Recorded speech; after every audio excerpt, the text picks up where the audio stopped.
How would you describe the emotions that go into archery? To someone that hasn't felt it before, I don't have anything to compare it to. It's not a heartbreak. It's not a lesson learned to yourself. It's the same heartwarming that you feel when you're proud of yourself, but feeling that for yourself. Knowing that I put the work into learning how to shoot my bow, and knowing that I was able to quietly, calmly sit and wait for that perfect time, have the concentration to pull my bow back, have the strength to pull my bow back, and then be able to execute everything in a timely manner. And how was your first bow experience in November? Your first actual full rut ever? I have nightmares about this buck. We saw 2 bucks come down the hill following a couple of doe down to a cornfield for them to feed for the evening. One was kind of small, one was a really nice buck, and they actually started to veer away from us. So I grabbed my rattle bag, made a fight scenario, stomped on the ground, broke a bunch of sticks, made a bunch of noise, smacked the bag together a couple of times, and both of the bucks wound up coming back, but they went into the cornfield to feed. But we didn't see that they actually went into the cornfield initially, so I did another mock scrape scenario with a couple of grunts in there, and then we actually saw these bucks in the cornfield, and that's where things got real interesting.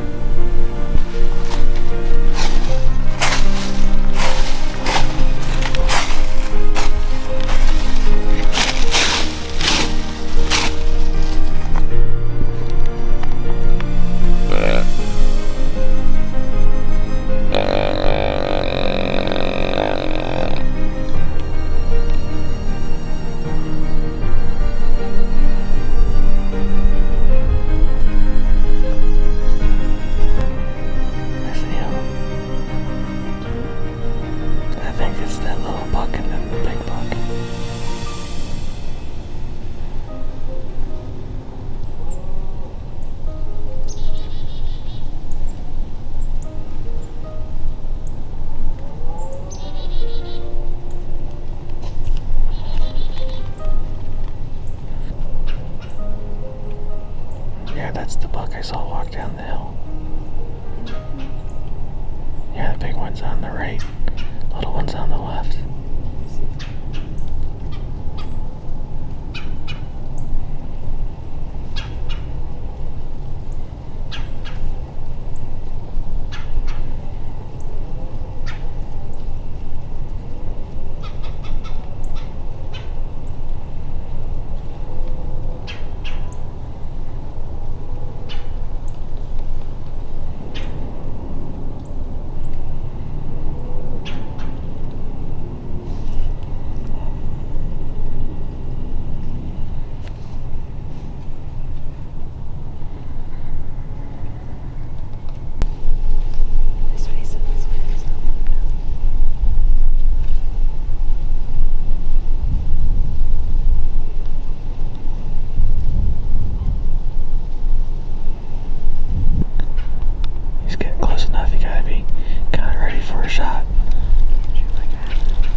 His head's back down.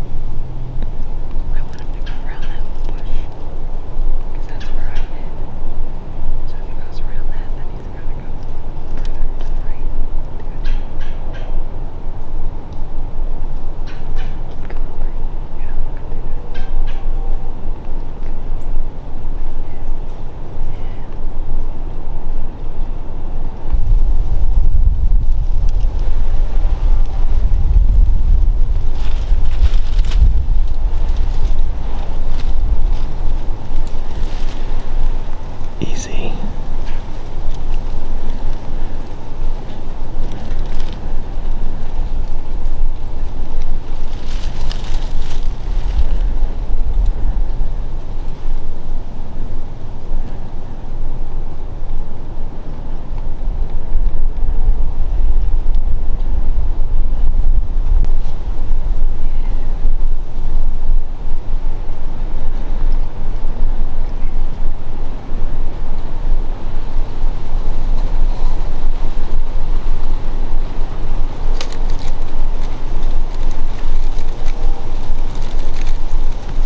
We knew that this wasn't a good hit, so we called all the dog trackers in the area and we sent the video to them, and some of them, and this is pretty much a 50-50 split, some of them said, that's not a dead deer, we're not tracking that. And then the other 50% said, that's a dead deer, but we're not available, aside from one guy. One guy said that he can be in there 2 days from when we shot. So what we did was we called all the landowners in the area that border that property and asked for permission to track them. We got zero permission. Nobody let us go in there. But what they did say was that if they found anything, they would call us. We left our name, phone number, and nobody ever called. So that was a heartbreak. That was a hard walk to walk away from. Yeah.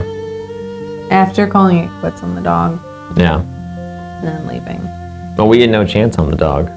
I work in the area. A year later, I still look. I had just been holding back for so long, my arm fatigue. I was shaking before I was confident when I shot, but...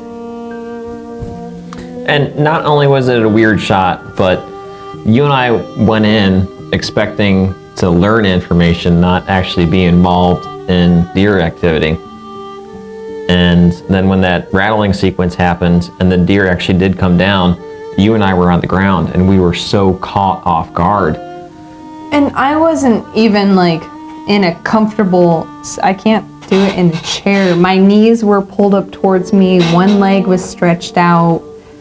I was and that's such an excuse, but I should have been more prepared knowing that that was a possibility, that he could have come right at us at a 90-degree angle, straight towards us. I know enough that I should have been able to expect that. So skip ahead a couple days. Now we're into Ohio gun season, and archery season is put on hold, and Kasey now has the firearm in her hand. And we go down to a buddy's property, and it was just us three hunting down there. He wound up connecting on a deer the same evening that we were out hunting, and shortly after, there was a little buck that came out, and at this point, Kasey said, you know what? Does it count? See it? Yeah. Can I put this scope on him and Yep. look at him? Yep. Alright, I got him on camera. Whenever he gives you a clear shot, take your time. Hold up. There's another deer behind it. Don't move.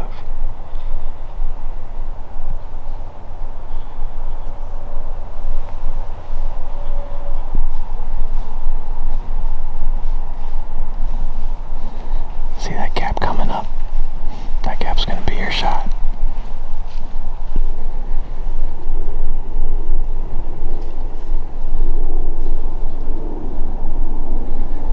Base of the neck if you can.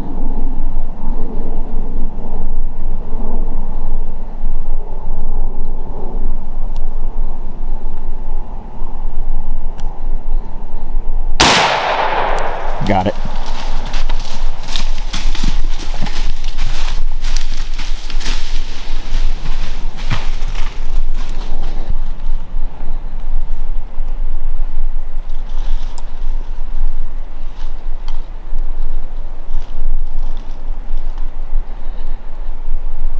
He's down, but he's not dead.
to tell anybody about your experiences as a hunter so far, what would you tell them?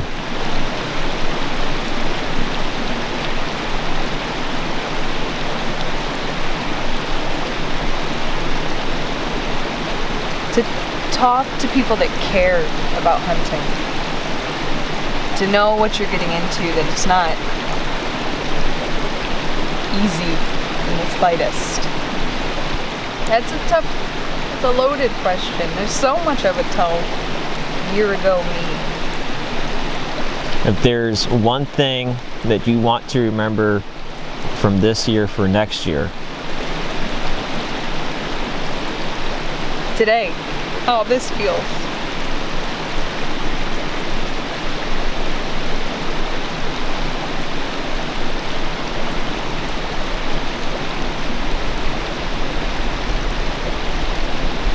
Congratulations. You worked your ass off. We both have. So did this guy. It's been a long year. Do you remember seeing him a couple weeks ago when we were here? He caught our wind. He ran down the hill and ran away. Oh, up from the side. Yeah. This is your first year that you've killed that you actually have a history with. And not that we didn't work for the buck in Michigan, but that seemed easy compared to... I was just thankful that I hadn't wounded a third deer.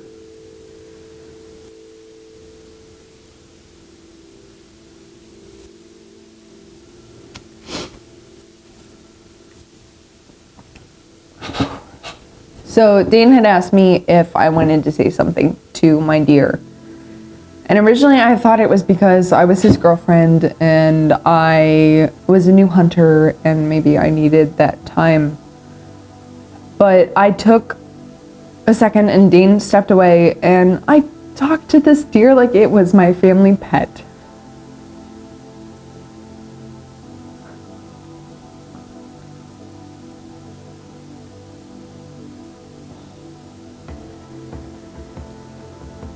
Is there a connection that you feel with hunting? Say it again. Is there a connection that you feel with hunting? Absolutely. Aside from respecting the game that we acquire, it's a personal thing. You killed something. It's not...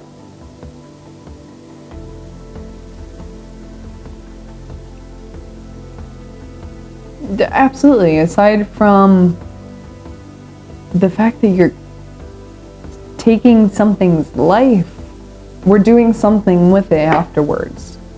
And that it's not going to waste. And that it's providing for us. That's still something you're killing. I have the utmost respect for everything that we do. That's hard. That's so hard to say. So what was the relief?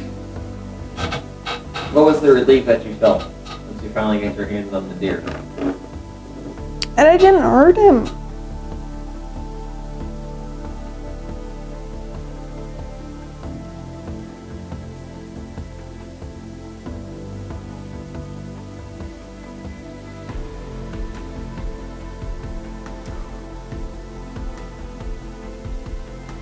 Do you remember when we were down there on the river bottom taking photos?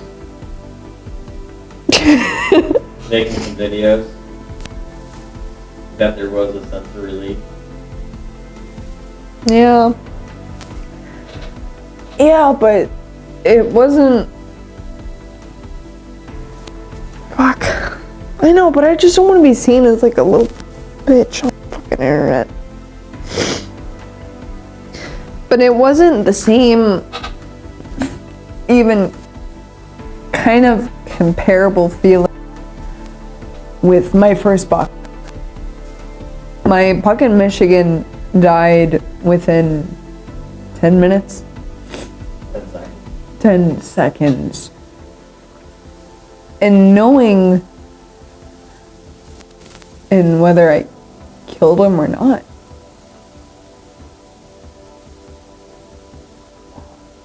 Did you ever think that you would have this emotion about a deer No, 4 years ago? never. I thought hunters did hunting things and I didn't know anything about it. I didn't know the emotions that went into it. And I never thought that I would be into hunting.